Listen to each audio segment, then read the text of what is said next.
Hey everyone, it's Nicole, and today I'm here to talk about all the things that I'm in the middle of at the moment.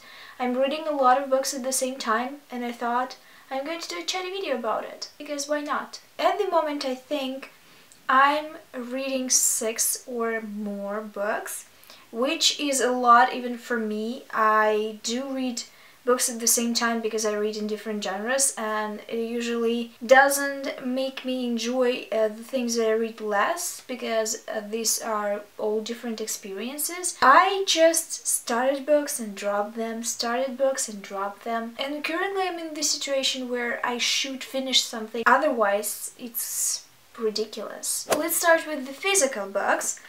I'm still trying to get past the first chapter of The Name of the Wind by Patrick Rothfuss. It's a very popular book on YouTube.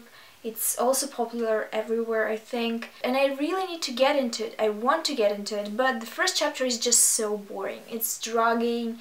I'm not sure how I feel about the characters because I don't care about them yet, and I think there's a pressure also for me to read this book and love it, because a lot of people that I respect love it. I don't know how it's going to go. I really hope that I will love it. It's also a mass market paperback, so it's not easy to read. The font is very tiny, but I'm determined. I'm determined to read this book. The second book was on my shelf for a while. I didn't hear people talk about it at all. It's Savage Girl by Jean Zimmerman. Apparently she wrote The Orphan Master, which is supposed to be one of her most popular works. It is about a family that takes in a girl who was raised by animals, basically. Sometimes on the news we hear about kids that were thrown out when they were extremely young and they survive it, and of course they do not know the human language all that well. They nurtured themselves, basically. And I think in this book there's going to be grave consequences for this family that are taking in this girl. I've read 2 chapters, I think, of it. The only thing that I'm iffy about a little bit, I think the author used a slur for Chinese people in this, and I don't really like it, obviously. Maybe it's a historical thing, maybe that's how Western people call Chinese people at that point of history, so it is authentic. I need to delve into it a little bit and research it. It's set in the Golden Rush era, so it's a pretty notable point in history, and I'm excited. The next physical book that I'm reading, and I'm really engrossed into it, is Power by Naomi Alderman. I didn't hold this book on this channel because I actually won it in a giveaway a couple of months ago, and I didn't do a book haul for a while, so I didn't have a chance. I actually really love this copy. It looks like a political poster, and I actually didn't expect this book to be what it is. I knew the premise, I knew that people loved it, I knew that it received Bailey's Prize for Fiction, but I think that the way people tell what this book is about kind of confuses other people to think that it's not what it is. A lot of people told me that this book is about women that start developing supernatural powers. They can now electrocute people, and it means that they have the ultimate power and that they are on the top of the chain. So it's basically patriarchy reversed, and it's supposed to show how this imbalance in power can lead to something as grave as patriarchy is. But I expected this book to take place years into the future, where these women already rule the world. And it actually is in the moment. Also, it is written as if it's a historical account, a fictionalized historical account. So we start with a man that is writing to his female friend, asking for her advice on the book that he wrote about the things that happened in the past. And I know that it probably sounds a little confusing because it's a novel in a novel, basically, but I actually really enjoy it so far. The books that I'm currently reading as ebooks are Redefining Realness by Janet Mock. I wanted to read this book for a while. Janet Mock is a transgender activist. She wrote this memoir to share her story, and she is such a good storyteller. At first she starts with how she met her current partner and how she was afraid to come out as trans because she had such a great connection with him and she hoped that he's going to be understanding, but she didn't know if it's going to be true. So she held out for a few dates and she didn't know how to tell him. And then he invites her to his apartment and she realizes that it's going to be the moment when she's going to be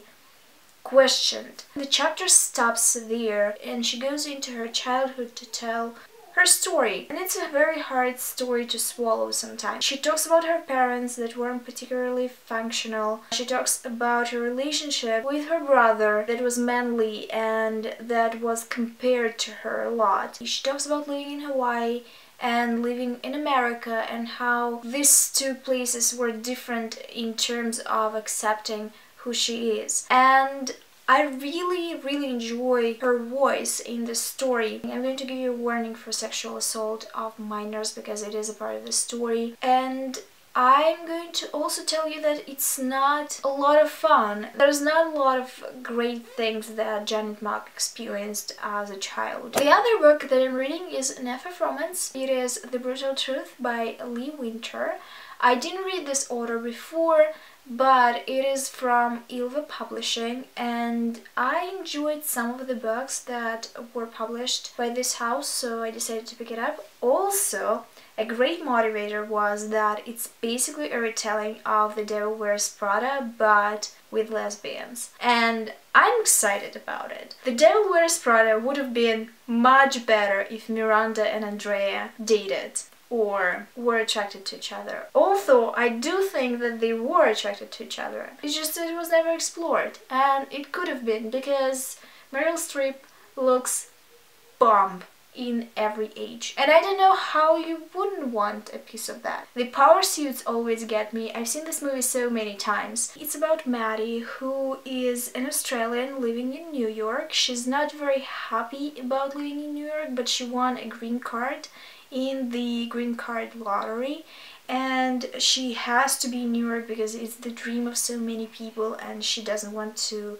let her friends down. She always wanted to be a reporter, but she's working in a shitty paper as a night shift reporter that does crime, and it's not something that she's very excited about, and their paper doesn't make much profit, and it's bought by the company that is led by a woman named Elena Bartel, who has a nickname Tiger Shark because as a tiger shark, the animal, she eats all the trash magazines and all the trash papers and makes out of them something better, but it doesn't help her reputation and people do not feel inclined to be her friend because she basically lays people off jobs. And Maddie is concerned because she's going to be fired for sure, but she meets Elena and she finds something human in her, even though Elena is pretty much Miranda Priestley from The Devil Wears Prada. Maddie for some reason really wants to be her friend. There's a lot of bickering, there's a lot of back and forth, there's a lot of tension in this relationship and I'm living for it. I'm currently on a very exciting part where these two characters can get closer, so I'm not going to spoil it, but I have to say that this book is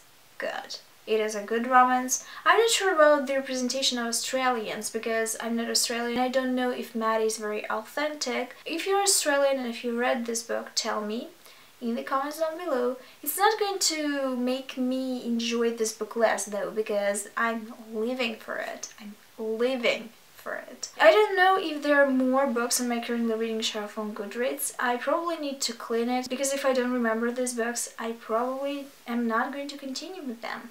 In the comments down below, tell me what books are you currently reading, if you read any of those books, if you're having a good time, if something good happened to you this week. In general, let's just chat in the comments down below or on Twitter. All my links to social media are going to be down below. I have a Patreon account if you want to support me. I also have a Ko-Fi account. So you have the options. Thank you for watching this video. I hope to see you soon in my next one. Bye!